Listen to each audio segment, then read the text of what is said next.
Welcome back, everyone. We're just a few days out from Halloween, so of course excitement is building for all of those little trick-or-treaters. It's also, though, a really important time for parents to review safety basics and go over those with their children. So joining us this morning with a little bit of help with that, we have Jenna. She is the owner of Goddard School of Alpharetta with some help. So Jenna, it's good to have you with us. Good morning.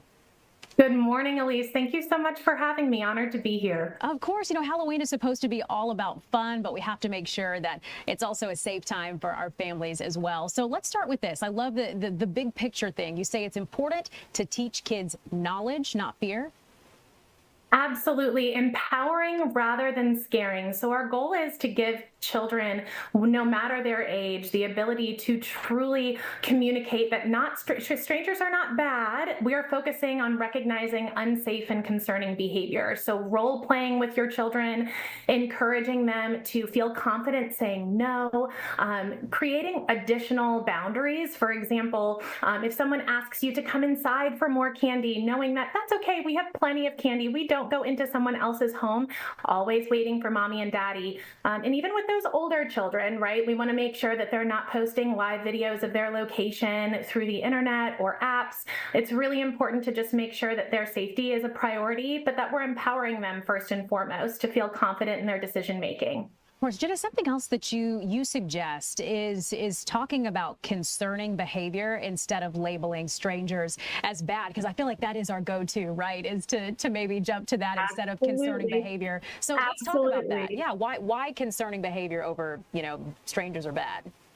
So sometimes with young children or even older children, they'll choose to freeze, right? So in a situation of discomfort, sometimes it's that flight or fight response. Our goal is to empower them with the knowledge that strangers are not necessarily bad. There are wonderful, kind humans in the world.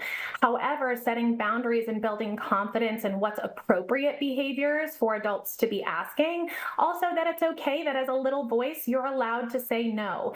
You are absolutely allowed to say no, thank you. You're also allowed to loudly say no. So for example, if an adult is asking a child for help, oh, I lost my pet, or oh no, I can't reach X, Y, and Z in their home or close to their home, can you help me with that?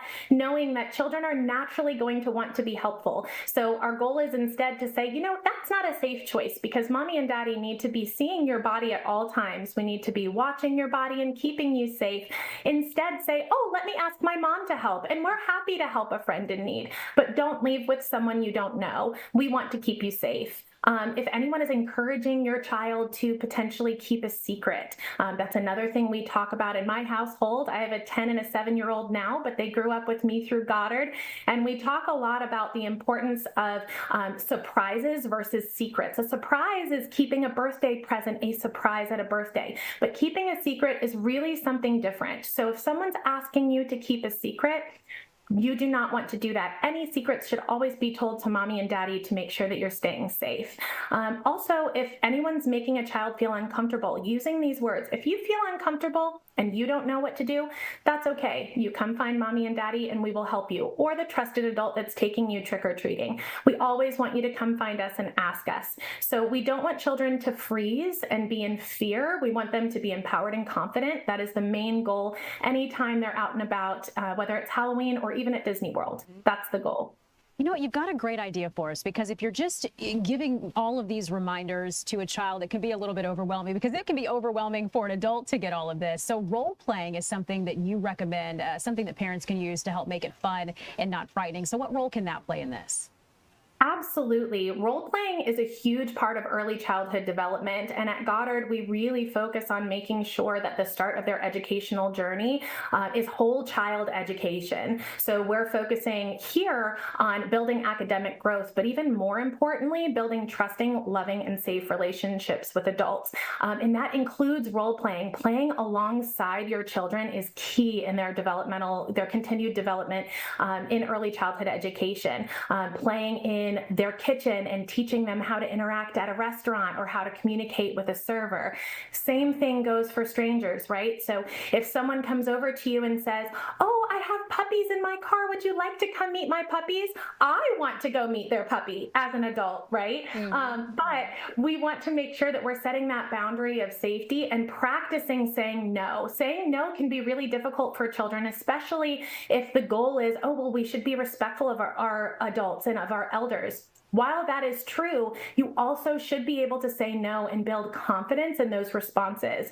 And I think by playing that with mom and dad, you guys are the first step in building their confidence around other adults. And then school, of course, can follow suit.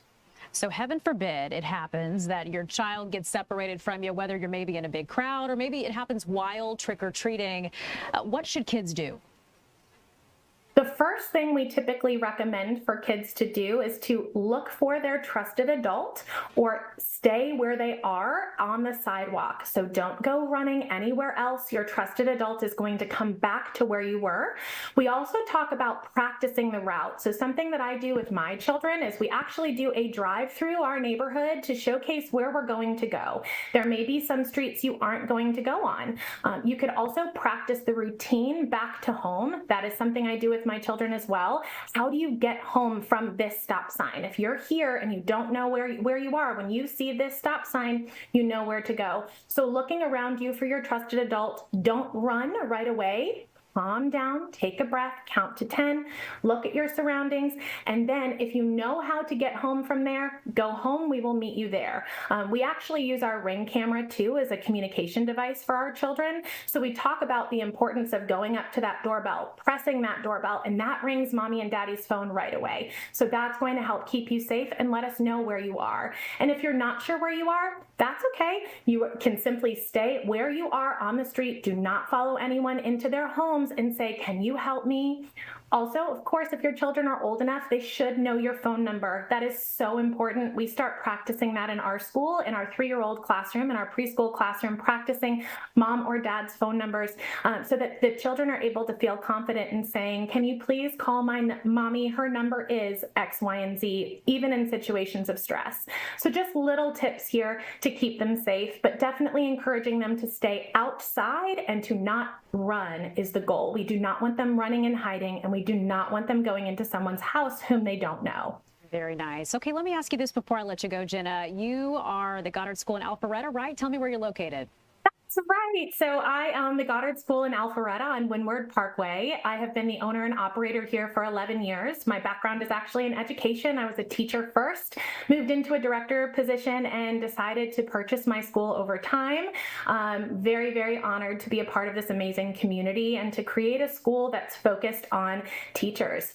Happy teachers, well-paid teachers with great benefits matter. It matters so much.